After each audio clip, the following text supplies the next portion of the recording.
What's up, graphic designers? It's February and it's Black History Month, and today we're going to be creating some marketing that shows how the New York City Lab School celebrates Black History Month at our school. And so, what do we know? We're going to be reimagining this poster on the left, and you can see that each line of text, Black History Month, is two colors. It's red and black, yellow and black, and green and black. And so, I'm going to show you how precisely to create this effect. And here's how it works. So, I'm going to manipulate this history layer, and I'm selecting two layers. There's actually check this out, guys. There's actually a yellow layer, which is now hidden, and a black layer, which is now hidden. But when I select them both, and you'll notice that as I shift it around, the color changes, whether it's like passing through the continent, whether it's in front of or behind of, and it sort of create that cool visual effect. I'm going to show you how to do that right now. So let's hop into a blank. And let's shift this over just a tad. Alright, I'm going to create a new layer. Why not? So I'm going to write the word Photoshop.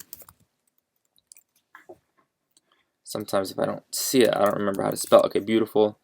This looks great. We're going to have something that looks a little bit like this. Okay, so here's what I know. This is black. What I'm going to do now is I'm going to press Command J.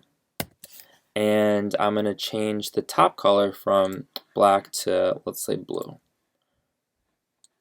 Okay, that looks great. Now on that top layer, I'm going to apply a layer mask.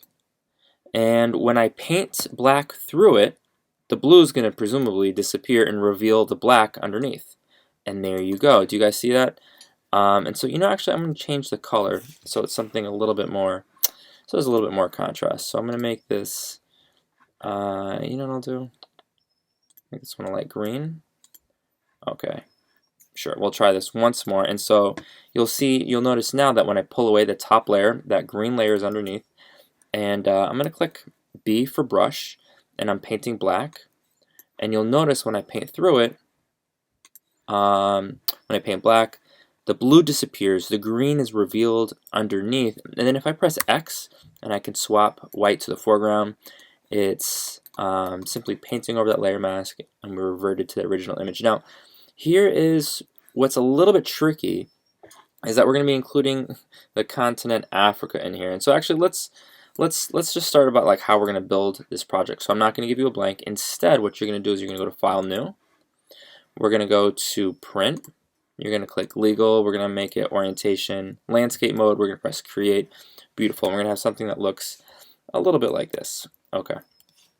Next, what we're going to do is we're going to use this image on the left side as inspiration. And again, to pull up both images, you can go to Window, Arrange, and then Tile All vertically, and it's going to set it up like so. I'm going to use the eyedropper tool. And I've got this cool brush. And actually, let me zoom out. I've got a cool brush, and we're going to make sure that we're always on a new layer. So I'm going to press Command-Shift-N, Enter. And we're going to have something that looks a little bit like this, maybe. I'm going to use the eyedropper tool again to pull up that cool yellow. And this brush looks fun, right? You'll find lots of different brushes under the presets if you right click when pressing B. And let's get Command-Shift-N. We'll have green on the bottom. Alright, so we're going to have something that looks a little bit like this. And now what I know is you're going to search for Africa, and I noticed that we've got a few different options. Physical, outline, etc. It doesn't really matter. So I selected this one, provided that doesn't necessarily have to be a PNG. If you want to use the magic wand or some sort of selection tool to get rid of the background, press Command V to paste, Command T. We're going to increase the size so it looks a little bit like this. Alright, and so now you'll notice that it's like a weird blue. We don't want it blue, we want it black, and to do that we're going to hold Command, we're going to left click the thumbnail, and it's creating a selection on everything that's on that layer. We're going to create a new layer above it. We're going to make sure black is the foreground, and then press G for Paint Bucket. Bam, that looks amazing. In fact, I'm going to now go into layer 4, and I can see that layer 4 is that blue layer. I'm going to press delete because we don't need it anymore, and we don't want to get confused. Alright, so the next step is to add a little bit of text. So we're going to be applying this like double layer text effect to only the words black and history and month. And so let's jump right on in. So I'm going to type, I'm going to use the type tool. We're going to type black. I'm going to do all uppercase. And so that looks great. And so now what we're going to do is we're going to make a copy of that layer without moving it. I'm going to press Command J. And I'm going to change this from black to red. Or we can sort of just use the eyedropper tool and select that red right there. Okay. That looks amazing. And so now what do we do? What happens? I'm going to draw my attention to the layers palette. And I can see layer 5. That's the Africa continent layer. I'm going to hold Command. And I'm going to click the thumbnail itself, and I can see that we've got that cool selection. Now I'm going to switch to the top layer, which is that red layer, and I know that because I can see that there's a little box over here that indicates the color. And we're going to switch to the layer mask tool.